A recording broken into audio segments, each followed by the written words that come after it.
Bonjour à tous, on se retrouve pour une nouvelle vidéo. Aujourd'hui, une petite critique sur l'épisode 3 de la saison 4 de Wakfu.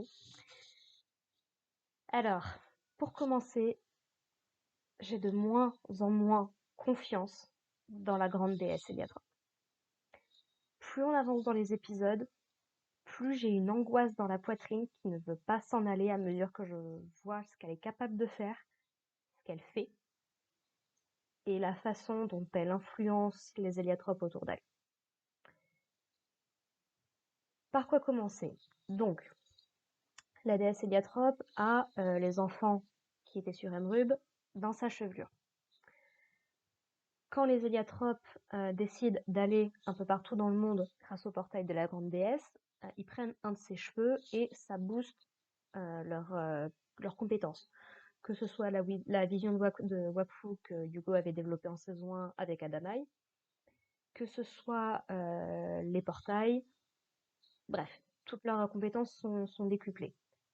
Sauf qu'une fois que Hugo revient de cette mission, il est particulièrement fatigué au point de s'effondrer littéralement de fatigue, avant que la grande déesse ne le place de nouveau dans sa chevelure avec les autres enfants héliotropes. Je me demande si du coup il n'y a pas un contre-coup, un effet, quelque chose qu'on nous dit pas. Surtout que Nora nous précise bien que la déesse nous expliquera les trucs qu'elle juge importants quand il sera temps.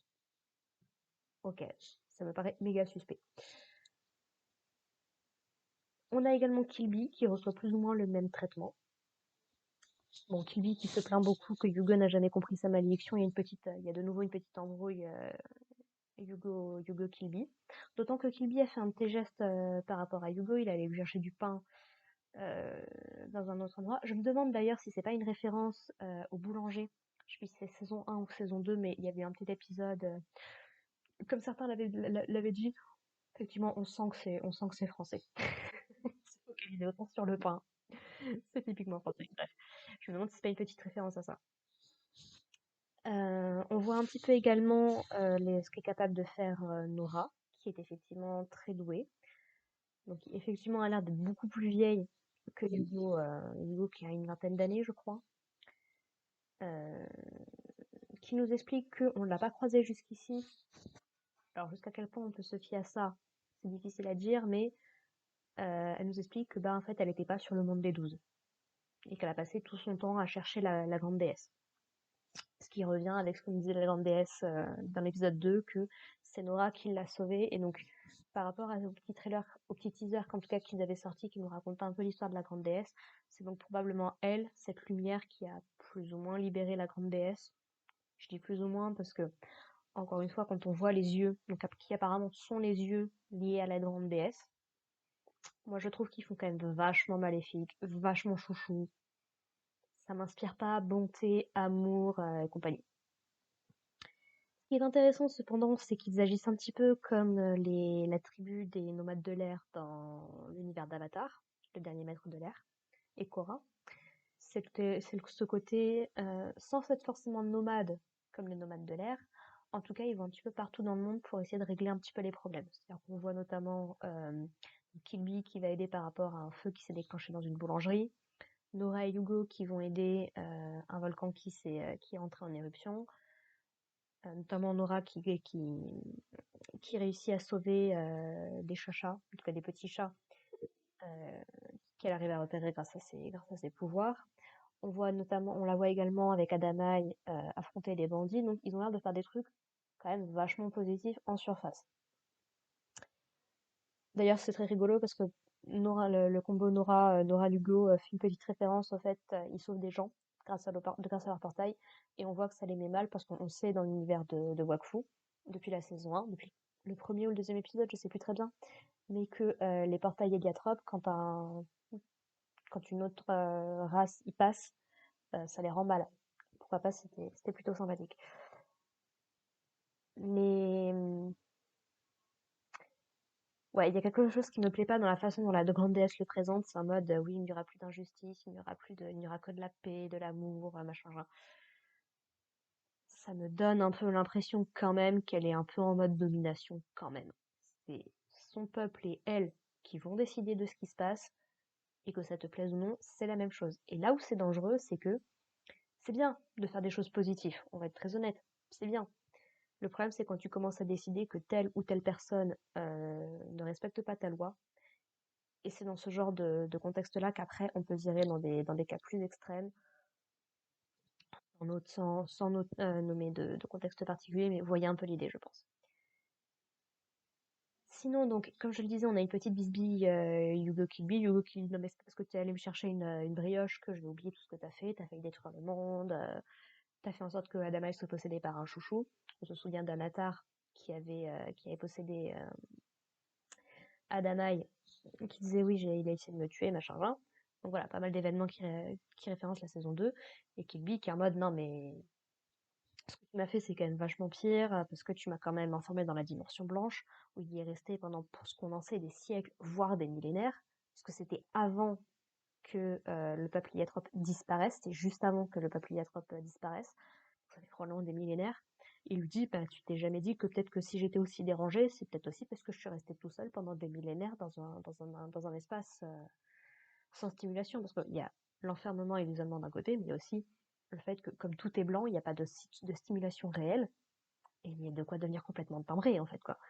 C'était vachement bien symbolisé à la fin de la saison 2, notamment puisqu'il avait réussi à récupérer une fleur de la dimension d'Emeraude, mais qu'on voyait qui s'effaçait très rapidement. Donc pour le coup, j'ai beaucoup d'empathie avec Kilby, qui certes a fait des choses qui ne sont pas entre guillemets recommandables ou justifiables, mais quand on sait que c'est un héliatrope qui vit depuis des millénaires et des millénaires avec toutes ses vies antérieures en tête, et qui du coup techniquement ne peut pas mourir, en tout cas pour ce que j'en sais, les héliatropes ne peuvent pas réellement mourir, puisque bah, quand ils meurent, ils retournent dans leur Dofus.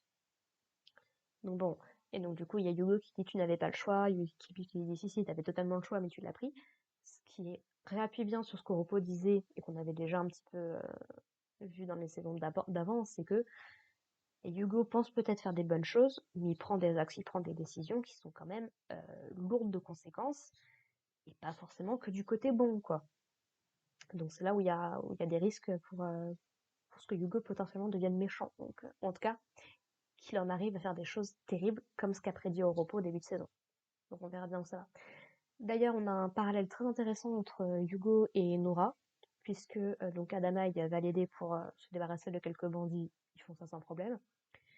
Et visiblement, Nora a réussi à les paralyser. Alors, difficile de savoir exactement comment, pourquoi. Enfin, pourquoi si, mais comment, avec les pouvoirs qu'on connaît des Héliatropes, je vois difficilement. On sait que Hugo avait été capable de se déplacer quand Nox avait arrêté le temps, et que ça n'affectait pas vraiment les dragons, donc à la rigueur, il y a probablement un lien. Mais à l'heure actuelle, j'ai pas d'explication concrète. Mais en gros, elle les paralyse dans le temps. Elle leur dit, vous allez rester comme ça un petit moment, le temps de réfléchir à ce que vous avez fait. Et Adamaï qui dit très clairement que, ouais, non, mais enfin, ce que tu fais, c'est pas bien, c'est même pire que la mort. Enfin, donc on sent que Nora a un côté beaucoup plus, je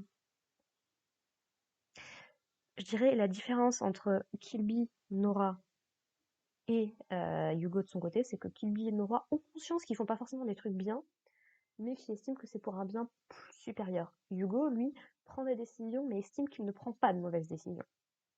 C'est là la grosse différence. Et le cas d'Hugo, les deux peuvent être vachement dangereux. Mais c'est la différence que Hugo se cache, entre guillemets, était plus ou moins hypocrite, se cache un peu derrière sa vertu en se disant non mais je fais ça pour le bien. Enfin, je sais pas si vous arrivez à percevoir la nuance, mais quelque part Kilby et Nora sont un peu plus honnêtes dans ce qu'ils font, quoi. Donc bon, j'ai peur que Hugo soit un peu enfin, qu'il se fasse complètement influencer par la déesse et par ses frères et sœurs et que ça amène à rien de bon. D'ailleurs, Adamaï le dit, Adamaï, lui, le sent pas du tout, cette histoire. Et je suis Adamaï, là, dans cette situation, ne le sent pas du tout ce qui est en train de se passer avec la grande déesse.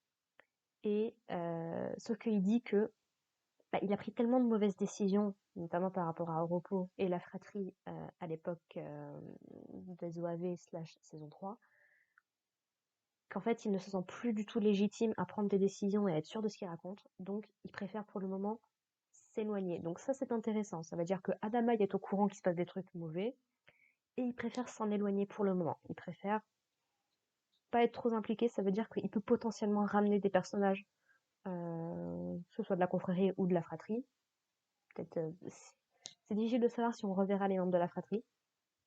Mais en tout cas, il peut potentiellement aller chercher des alliés pour sortir Hugo dans une situation qui, à mon avis, j'ai peur que ce soit très toxique là où il est tombé. Donc bon. Donc voilà pour la partie Héliatrope. On a des petites news par rapport à Ruel, qui effectivement Harpagon lui a piqué son fric en disant bah écoute, les gens en ont besoin, donc je vais distribuer ton pognon et je te donne rendez-vous dans un mois. Comme ça, on sera tous les deux pauvres, mais on pourra se retrouver ensemble et vivre enfin une vie à peu près correcte. Ce que Ruel n'accepte absolument pas. Et ça fait énormément écho à leur histoire qu'on nous avait racontée vite fait en saison 3, où en gros, bah, Ruel n'avait pas accepté d'être pauvre par rapport à son amour, et visiblement, il semblerait qu'il n'ait pas trop appris sa leçon, quoi. On a également des nouvelles de Kamasutra, puisque donc on se rappelle que Ruel avait dit à Flopin que bah, Kamasutar était encore chez eux, donc qu'il aimerait bien le récupérer. Et en fait, effectivement, Kamasutar est chez les Perceval, avec Pou, avec le panda qui en saison 3 les avait, enfin le pandawa, qui en saison 3 avait défoncé la famille de Tristopin. Avant en tout cas que Eleni se réveille et que Adamaï n'intervienne. Mais voilà, en fait, le gars, bah, il s'est dit, bah, je pensais qu'Europa allait vous recruter, donc bon, bah, j'ai décidé de m'installer chez vous, en fait. J'ai redécoré, j'ai fait des petits trucs bien sympathiques. Et Kamasutar, qui a l'air d'être bien content de le servir, hein, qui vérifie si l'eau de son bain elle est bonne, qui a l'air d'être même limite un peu effrayé de revoir les Perceval débarquer chez eux.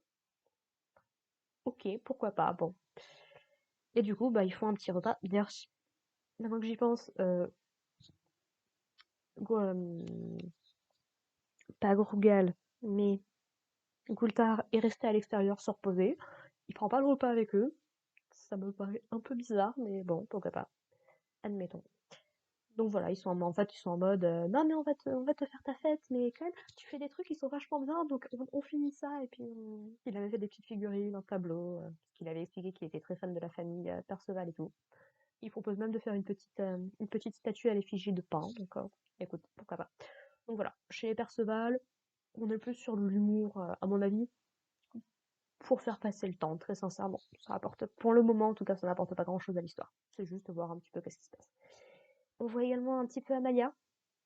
Et effectivement, comme je l'avais dit dans l'épisode 1 ou dans l'épisode 2, je sais plus très bien. Effectivement, le roi Sadida était encore en vie quand Amalia est partie. Et quand elle revient, bah, Armand lui dit, ah, bah oui, père, bah, tu le trouveras dans le jardin, à côté de la tombe de notre mère, machin, machin. Amalia, qui sur le coup ne comprend pas, qui se dit, ah, bah, il est enfin sorti de sa chambre, c'est tout et tout, c'est cool. Et en fait, bah, non, du coup, son père est mort, même si l'arbre dans lequel il s'est changé a l'air d'avoir plus ou moins une conscience puisqu'il réconforte un petit peu Amalia qui pleure et qui se rend compte que voilà, son père est parti également. Et notamment Hugo qui, quand en voyant ça, veut la rejoindre, mais la grande déesse lui dit non, non, mais après, t'inquiète pas, croisant mon expérience, elle préférerait être toute seule, machin, machin. Je pense personnellement que non, mais bon. Ce qui me fait rajouter que je crois, bah, j'ai pas du tout confiance en cette déesse. Et enfin, dernière petite partie de l'épisode, on revoit notre fameux assassin aveugle. Alors, j'ai pas réellement réussi à capter son nom, parce que les sous-titres ne le mentionnent pas. C'est vachement dommage, mais c'est quelque chose comme Madrascar ou quelque chose comme ça. En tout cas, qui ne me dit rien.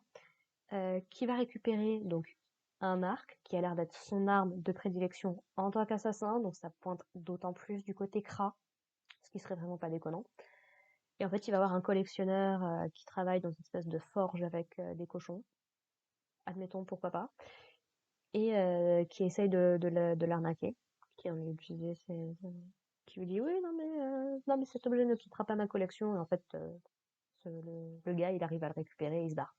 Et on nous explique aussi, enfin l'info est glissée vite fait, que ça fait 20 ans visiblement qu'il est resté dans sa prison tranquille sans faire de trucs. Le collectionneur lui demande est-ce que c'est pour un nouveau contrat, il dit oui. Ça a l'air d'être lié au Perceval, en tout cas à Flopin et Pain, puisque c'est eux qui l'a entendu en dernier avant de se barrer, donc que ce soit un Kra qui soit lié à Evangeline, ce serait vraiment pas déconnant. Maintenant, pourquoi? Difficile à dire pour le moment. Donc voilà. Et puis il nous refait le coup de je balance des pierres en haut et 30 minutes plus tard, ça arrive sur mes cibles. Donc voilà un petit peu pour résumer cet épisode-là.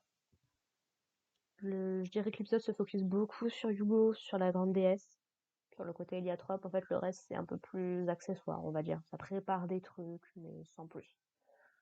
Donc bon. Petite édite de ma part, j'ai oublié de vous parler d'un léger sujet rapidement.